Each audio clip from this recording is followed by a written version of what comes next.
Yes. Oh, Milad from Australia. Oh no, he's Afghanistan really. Sheikh, this is more of a comment and a question. I just personally, and I'm sure on behalf of the brothers, want to thank you, and just to make a note that I'm sure this message of yours is very hard for, like you said, for many people to accept, but maybe in family, maybe in community, but just I think you as well as us have to recall what our Prophet ﷺ went through himself, the alienation, the years of just being left alone and looked at as something low. But in the end, haqq prevailed, and inshallah this will happen with this as well. Secondly, Sheikh, just the second thing I want to make a note of is that we came here not knowing any of each other, and I'm talking about the younger brothers here. Like you said, we're all over the world, from Australia, England, here, there, but mashallah, the bond that we've created just in a few days, it's like we've known each other for years. This is Yusuf from California next to you. And alhamdulillah, I've noticed like in my own family and my own society, a lot of the older generation, they have many disputes and things of little things. And alhamdulillah, I don't see that as much as in our generation. And inshallah, it's us who are going to be the leaders, the frontiers of the Islamic revolution. However, I just wonder if you could give us some advice, some nasihat about what we should do, something that should stick with us always, no matter where we are in the world, no matter who we're with, our brothers or non-brothers, what we should do to each other. Number one, I like the question. Number one, apart from those things that Allah has made obligatory on you, apart from those things, number one, recite Surah Al-Kahf on every day of Jummah, okay? Number two, start the Quran from this cover. Don't stop until you reach the other cover. And when you finish, start back again. And when you finish, start back again. Keep on reciting the Quran. Keep on reciting the Quran cover to cover. Cover to cover. At the beginning, you might take 3 months to finish it. But then you make 2 months and 1 month. I was a student in Egypt, and Ramadan came. And I'm in buses, and in Egypt you have to be an acrobat. Because you have 1 foot on the running board, and you hold it on for dear life.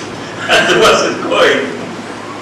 And I saw people in the buses packed like sardines, and 1 hand is holding on for dear life, and 1 foot is hanging out, and he has the Quran and he's reciting. I said, what kind of people are these Egyptians? I never saw this in Trinidad. If you are true to the Quran will be true to you. Listen to the verse. You ask the question, I'm giving it to you. It is in Surah Al-Furqan. Take it home with you when you go to sleep tonight.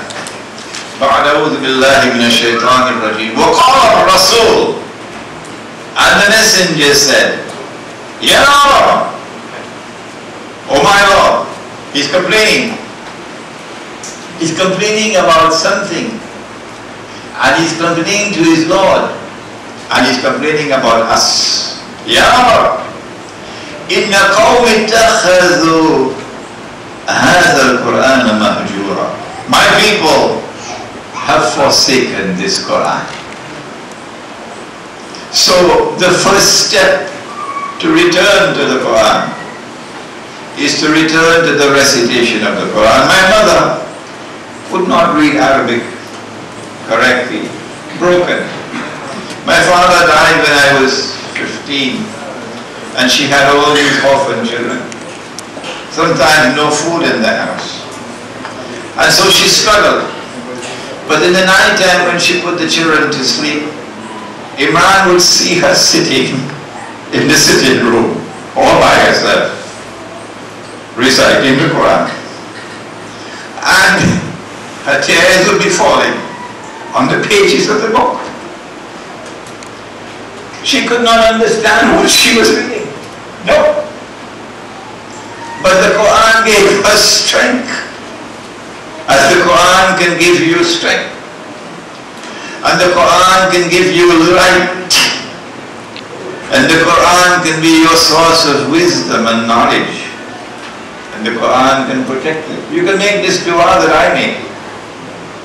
Oh Allah, kindly bless me with the knowledge of the Quran and the wisdom of the Quran and the guidance of the Quran and the nur, the light of the Quran and the shifa, the healing of the Quran. And kindly grant that this Quran might be a friend, companion, protector for me in the life of this world and at the moment of my death, and when I'm on my grave and on Judgment Day. This is the beginning. This is the beginning. It is the Quran that will take us out of the mess in which we are today.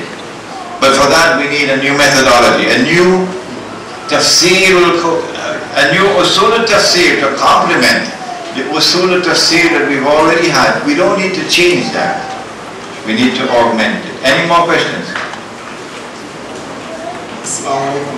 Muhammad Abdul Dawes from Jamaica.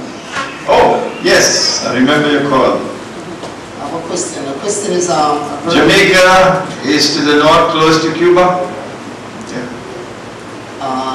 heard you mention of the association of the Jews and the Christians. Say that these are the people that we should avoid. There are other mentions in the Quran. Now, there are two places that seeing the Jewish, the star, known as the Star of David, that six-pointed star. So there's the flag of Israel and most of the emblems here in Trinidad and Tobago. If you look and see like the car of the police is passing by, you'll see that six-pointed star.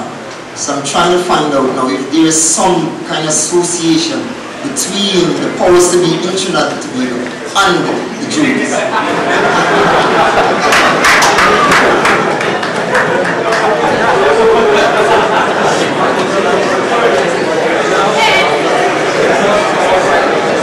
You are allowed to marry a Christian woman, other than in Malaysia.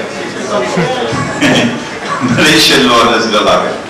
But the Quran allows you to marry a Christian woman. And when you marry her, she can be your friend, you know. But the verse of the Quran has been translated. Surah Al-Ma'idah. Ya ayyuhalladhina amanu, O you who have faith in Allah. La tattakhidhu al-yahuda wal-nasara awliya. Do not take the Jews and do not take the Christians as your friends and allies. So you're going to have to tell her. In Trinidad you call your wife Dudu. So you're going to have to say, Dudu, you could be my wife, but you can't be my friend, you know.